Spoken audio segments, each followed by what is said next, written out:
लगातार खास मेहमान भी हमारे साथ बने हुए हैं। हर्ष दहिया भी हमारे साथ है, रत्नाकर सिंह बीजेपी से हमारे साथ हैं, विश्वेंद्र कुमार वरिष्ठ पत्रकार हमारे साथ हैं और परविंदर सेठी भी हमारे साथ लगातार कनेक्टेड है। विश्वेंद्र सर, आप कुछ कहना चाह रहे थे बहुत देर से, और एक सवाल मैं इसमें जरूर इंक्लूड करना चाहूंगी, क्योंकि अब बात सरकार बनने की तो हम लगातार कर रहे हैं, लेकिन बात ममता बनर्जी की भी करनी होगी।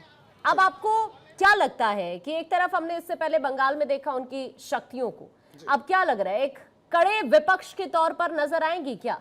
निसंदेह ममता बनर्जी बहुत मेहनती हैं, संघर्षशील है। केवल 22, एक तो छोटी उम्र में उनके पिताजी का साया उनके सर से उठ गया था। 22 साल की एज में जो आंदोलन था 1977 का, उसमें वो कूद पड़ी थी और कार के आगे लेट गई थी। और उसके बाद लगातार नंदग्राम से लेकर बहुत सारे सिंगूर जैसे मामले हुए, उन सब में संघर्ष रहा उनका और उन पर आक्रमण भी हुए हैं। तो आज भी वो आराम से नहीं बैठेगी, संघर्ष करेगी। मैं यहाँ पर एक बात कहना चाहूँगा, ये जो आज शपथ हुई है ना, ये मुख्यमंत्री की, शुवेंदु अधिकारी जी की, ये जीवन की शपथ भी है उनकी। आज उन्हें जीवन में कुछ बदलाव भी लाना पड़ेगा, क्योंकि भारतीय जनता पार्टी का राज होगा। उनके 6 साल से पहले उनका जो जीवन रहा है वो दूसरी पार्टी में रहा है, वो भी शपथ है। और कांटों का ताज भी मैं कहूँगा इस बात को, जो कांटों का ताज है पश्चिम बंगाल में। पश्चिम बंगाल ये जो भूमि है, ये योद्धाओं की भूमि रही है, इसमें इतिहास रचे गए हैं। यहाँ पर चाहे श्यामा प्रसाद मुखर्जी की भूमि कही जाए, विवेकानंद जी की भूमि कही जाए, सुभाष चंद्र बोस देश आज़ादी में और खुशीराम बोस जी देश आज़ादी में, या रविंद्रनाथ टैगोर शिक्षा के क्षेत्र में, सब ने बड़े काम किए हैं। तो आज वो जो मैंने कहा कांटों का ताज, आज उनके पास जिम्मेदारी बहुत सारी है। उन्हें घुसपैठियों को बाहर निकालना ही पड़ेगा और बहुत सारी दिक्कतें आएगी, उनका हल करना पड़ेगा। कानून व्यवस्था चाहिएगी पश्चिम बंगाल को, उन्हें देनी ही होगी, पटरी पर लाना होगा कानून व्यवस्था को।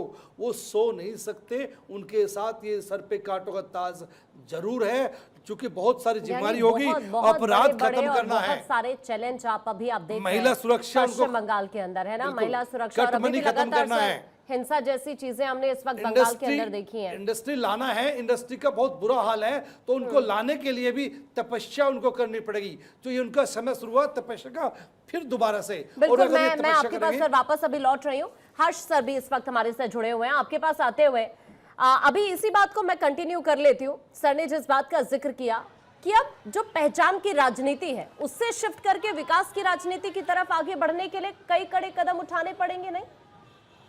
आकांक्षा जी, मैं ये मानता हूं जो हिंदुत्व की राजनीति है, जो हिंदू हृदय की राजनीति है, वो डेवलपमेंट का सिनोनिम है। डेवलपमेंट और हिंदुत्व एक साथ चलता है, आप किसी भी स्टेट में देख लीजिए।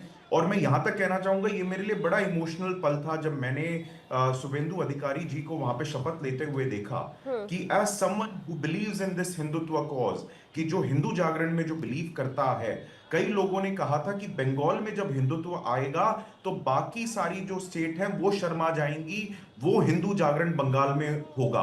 और आज उसी चीज का मेरे को आगाज लग रहा है। हिंदू जागरण की जो शुरुआत, जो एक उसमें नया अध्याय अब बंगाल में जुड़ने वाला है, मुझे लगता है इससे देश की राजनीति बदलने वाली है। और बहुत ही अच्छा वो दृश्य था जब योगी आदित्यनाथ जी ने जब उनको गमछा पहनाया शुवेंदु अधिकारी जी को, तो मेरे को ये लगा कि हिंदू जागरण का एक तरीके से बैटन उनको पास कर दिया कि देखिए, मैं अपने स्टेट में हिंदू जागरण के लिए काम कर रहा हूं, अब बंगाल में उस हिंदू जागरण को ऊंचाइयों तक ले जाने की बारी आपकी है। क्योंकि इस देश के सामने बहुत बड़ा मुद्दा है डेमोग्राफिक चेंज का, जो बाहर से लोग आ रहे हैं और कुछ ऐसी विचारधाराएं हैं कट्टरवाद की, जो इस देश को अपनी माटी ना मान के सिर्फ एक बिल्कुल ब्लाइंडली एक गोल को परस्यू कर रही हैं, और वो पीसफुल कोएग्जिस्टेंस में बिलीव नहीं करती। तो सबसे जरूरी है अभी बंगाल के लिए उन फोर्सेस को काउंटर करना, और जहां वो फोर्सेस काउंटर होंगी उससे डेवलपमेंट और ज्यादा फास्ट होगी। और डेवलपमेंट के मुद्दे आप किसी भी स्टेट में उठा लीजिए, BJP is a synonym for development. कोई ऐसा स्टेट नहीं है जिसमें बीजेपी की सरकार हो जहां पे हिंदुत्व की बात होती हो, डेवलपमेंट ना होता हो। आप कोई ऐसा स्टेट नहीं गिन सकते। तो डेवलपमेंट तो होगा, बिल्कुल होगा, कानून व्यवस्था सुधरेगी और हिंदू जागरण का एक नया, और हम भी यही उम्मीद करते हैं कि तस्वीर ऐसी ही होनी चाहिए। रत्नाकर सिंह जी, आपके पास आते हुए 3 बड़ी प्राथमिकताएं क्या है अब आपकी? सोनार बांग्ला की बात आप करते आए हैं, अब तो सरकार बन चुकी है, शपथ ग्रहण हो चुका है, अब 3 बड़ी प्राथमिकता बीजेपी की क्या?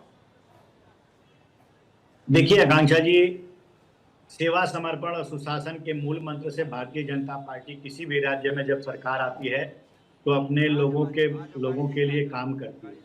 निश्चित रूप से जिस तरह से पश्चिम बंगाल में पिछले 5 दशक से कुशासन और एक ऐसा अराजकता का माहौल बना हुआ था, उस माहौल को कहीं न कहीं विकास के पथ पे पहिए पे आगे लेके चलना हमारा मूल जो है उद्देश्य है। हम चाहते हैं कि वहाँ पे, जैसा कि प्रधानमंत्री जी ने भी अपने भाषणों में बार बार ये इस चीज़ का जिक्र किया था कि जो लोग वहाँ पे केंद्रीय योजनाओं से वंचित रह गए थे, उन योजनाओं को प्रथम कैबिनेट के बैठक में ही लागू करने के लिए प्रस्ताव लगाया जाएगा। आयुष्मान योजना जैसी योजनाएं जो है अब सीधे जो है वहाँ की जनता को लाभ मिलना शुरू हो जाएगा। तो ये विकास जो है हमारा एक एजेंडा है जिसके माध्यम से हम जो लोगों के दिलों में राज करते हैं।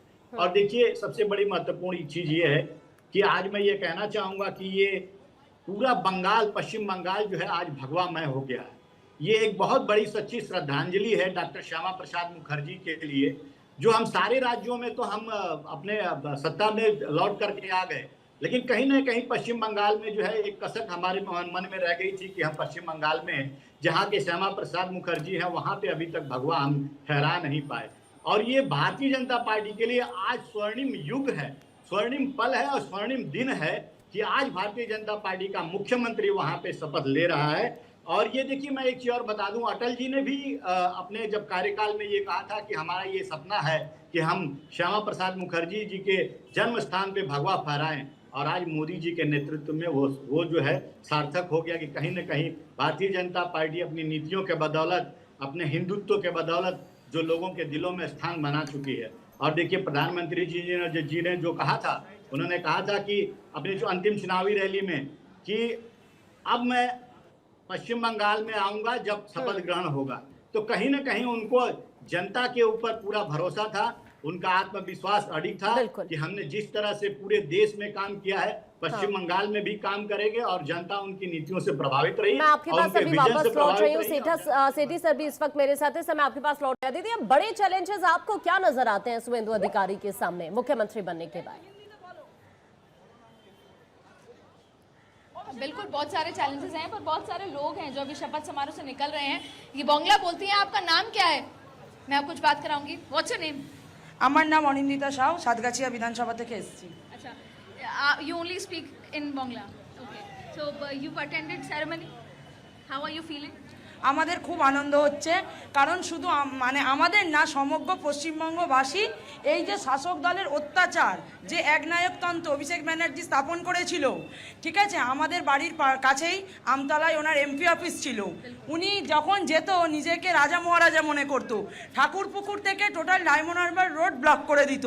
তাতে সাধারণ মানুষের কি সমস্যা হয়েছে আপনারা ওই এলাকায় গিয়ে সাধারণ মানুষের সঙ্গে কথা বললে জানতে পারবেন। सारी बात मैं आपको समझा देती हूँ। जितना मुझे समझ में आया वो यही था कि जिस तरीके से अराजकता थी टीएमसी के, अभिषेक बनर्जी की, साधारण आदमी सड़क पे आसानी से चल नहीं सकता था, उनका जो मन करता था वो उस तरह से काम करते थे। और आज ये शपथ समारोह से निकल कर आ रहे हैं, तमाम लोग हैं बेहद उत्साहित हैं। ये उत्साह आपको नजर आ रहा है। और जिस बदलाव की आप बात कर रही थी ना, वही बदलाव आकांक्षा इनकी आंखों में दिख रहा है। आप सभी तमाम लोग हैं, उनकी आंखों में वो बदलाव भी नजर आ रहा है। अगर कोई हिंदी बात करता हो तो এমনকি আমাদের ওখানে 2018 সালে উনি টোটাল দক্ষিণ 24 পরগনা জেলা জুড়ে পঞ্চায়েত ভোটই হতে দেয়নি। 3-4 মাস পরে ওরা জোর করে পঞ্চায়েত দখল করে নেয়। ये बोलना चाह रही है कि 2018 में वहाँ पे पंचायत का जो इलेक्शन होता है वो हुआ नहीं था, ठीक है।